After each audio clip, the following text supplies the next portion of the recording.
Hello बच्चों, let's read the question. The question says that which of the following is optically active. तो यहाँ पर आपको option दिया गया है, आपको बताना है कि कौन सा ऑप्टिकली एक्टिव है. First is ethylene glycol, second oxalic acid, third glycerol and fourth is tartaric acid. तो इसके लिए सबसे पहले हम यहाँ पर की कॉन्सेप्ट लिखेंगे. So here the key concept is, तो अगर कंपाउंड आपका क्या है, ऑप्टिकली एक्टिव है, तो उसका मतलब क्या होना चाहिए, वहां पर कायरल सेंटर प्रेजेंट होना चाहिए और सिमेट्री नहीं होनी चाहिए. That is if compound are optically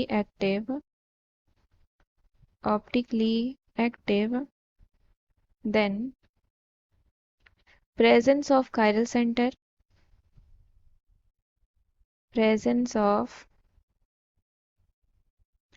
chiral centre यानी कि कायरल सेंटर वहां पर क्या हो, प्रेजेंट हो. सेकंड आपका क्या हो, सिमेट्री एब्सेंट हो. एब्सेंस ऑफ सिमेट्री वहां पर क्या हो, एब्सेंट हो. जैसे कि कायरल सेंटर का मतलब क्या हो गया, कायरल सेंटर का मतलब जैसे ये आपका कार्बन है, A B C and D, यानी कि चार डिफरेंट डिफरेंट ग्रुप्स अटैच्ड हो. That means four different groups are attached.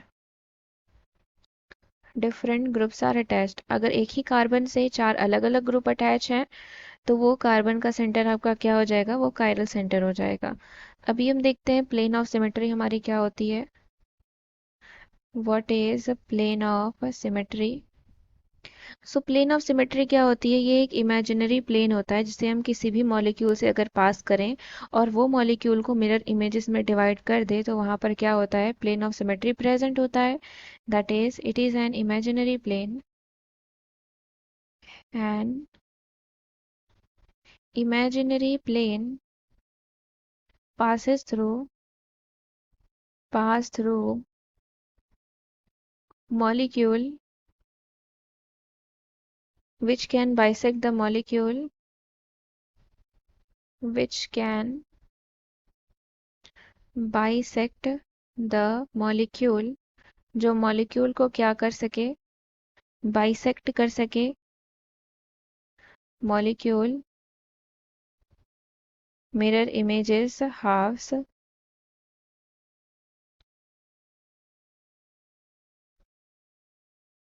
will be plane of symmetry. तो इसे हम एक एग्जाम्पल से समझते हैं. पहले क्या होता है ये, जैसे कि कोई आपका कंपाउंड दे दिया गया है, ये इस तरीके का कोई कंपाउंड है और यहाँ पे आपका है Cl, ये है H, ये है Cl और ये है H. तो यहाँ से अगर हम इसको डिवाइड करें, ये आपका क्या है, ये एक इमेजिनरी प्लेन है. तो अगर हम इससे डिवाइड कर रहे हैं तो हम देख रहे हैं कि हमें दोनों साइड से ही मॉलिक्यूल मिल रहा है. तो यानी कि ये क्या है आपका, इसी को बोला गया है, ये प्लेन ऑफ सिमेट्री है. This is plane of symmetry, यानी कि कोई एक इमेजिनरी लाइन है जो कि मॉलिक्यूल को क्या कर रही है, मॉलिक्यूल को बाइसेक्ट कर रही है, उसके मिरर इमेजेस में आधा आधा डिवाइड कर दे रही है.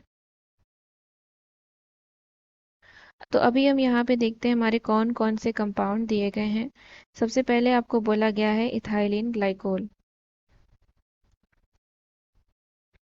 First is ethylene glycol. तो इथाइलिन ग्लाइकोल का स्ट्रक्चर किस तरीके से होता है, इसको हम इस तरीके से बनाते हैं, CH2OH, CH2OH. तो यहाँ से भी हम क्या देख रहे हैं, यहाँ पे क्या पहले देखिए कोई कायरल कार्बन है, तो कोई कायरल कार्बन नहीं है. सेमी ग्रुप अटैच है, देख रहे हैं कि इस कार्बन से कार्बन लगा हुआ है, दो हाइड्रोजन है, सेम हो गया ग्रुप आपका. हियर नो कायरल कार्बन, यहाँ पे कोई कायरल कार्बन नहीं है. और देखते हैं हम सिमेट्री प्रेजेंट है कि नहीं. तो सिमेट्री यहाँ पर प्रेजेंट है, यानी कि अगर हम प्लेन पास करेंगे तो ये मॉलिक्यूल को हाफ में डिवाइड कर देगा. अगर हम ऐसे भी देख लें इसको तो हम देख रहे हैं कि हमको मिल जा रहा है. तो here no chiral carbon and symmetry is present. कोई भी कायरल कार्बन या फिर नहीं प्रेजेंट है और सिमेट्री यहाँ पे क्या है, प्रेजेंट है. तो ये क्या हो जाएगा, not an optically active, not an optically active compound. Active compound. Second की बात करते हैं। सेकंड दिया गया है हमें ऑक्जेलिक एसिड। ठीक है, ऑक्जेलिक एसिड। तो ऑक्जेलिक एसिड क्या होता है, इसको हम इस तरीके से दिखाते हैं। C double bond O, C double bond O, ये हो गया ओ एच। तो यहाँ पर भी हम देख रहे हैं कि कोई भी कायरल कार्बन प्रेजेंट नहीं है और सिमेट्री प्रेजेंट है, यानी कि प्लेन अगर हम यहाँ से पास करें तो ये मॉलिक्यूल को इक्वल हाफ में डिवाइड कर दे रहा है। That is here symmetry is present. अगर आपकी मॉलिक्यूल में सिमेट्री प्रेजेंट हो जाती है तो वो आपका ऑप्टिकली एक्टिव नहीं होता है। Symmetry is present, that is not an optically active, not an optically active compound. Now come to third. Third आपको दिया गया है ग्लिसरॉल। ग्लिसरॉल, तो ग्लिसरॉल को हम कैसे बनाते हैं? CH2OH, CH2OH, here H and OH, ये क्या है आपका ग्लिसरॉल है। तो यहाँ पर भी देख रहे हैं कि ये CH2OH यहाँ ऊपर भी प्रेजेंट है, यहाँ पे भी प्रेजेंट है। तो यानी कि अगर हम क्या करें, सिमेट्री देखें यहाँ पर क्या प्रेजेंट है या फिर नहीं। अगर हम प्लेन पास करें, इधर से इस तरीके से प्लेन पास करें, तो ये क्या करेगा, ये दोनों ग्रुप आपका आपस में सेम हो जाएगा, यानी कि सिमेट्री प्रेजेंट है यहाँ पर। दैट इज कोई भी कायरल कार्बन यहाँ पर प्रेजेंट नहीं है। So no chiral carbon, no chiral carbon and symmetry is present. Symmetry is present, symmetry present हो गई तो ये आपका क्या है, ऑप्टिकली एक्टिव कंपाउंड नहीं है। बात करते हैं हम फोर्थ की। फोर्थ आपको दिया गया है टार्टारिक एसिड। टार्टारिक एसिड, तो टार्टारिक एसिड को हम कैसे बनाते हैं? सो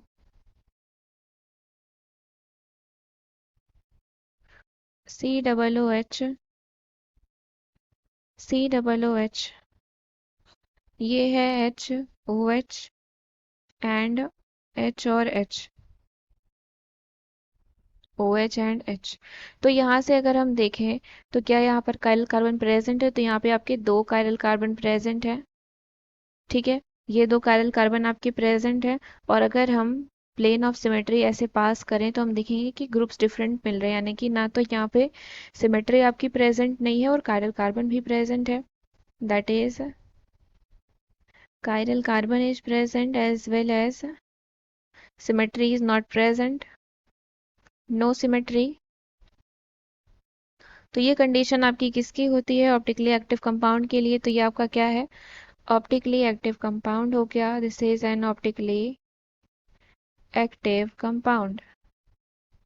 ठीक है, तो option number 4 is the correct answer. I hope you understood it well. Thank you and best of luck.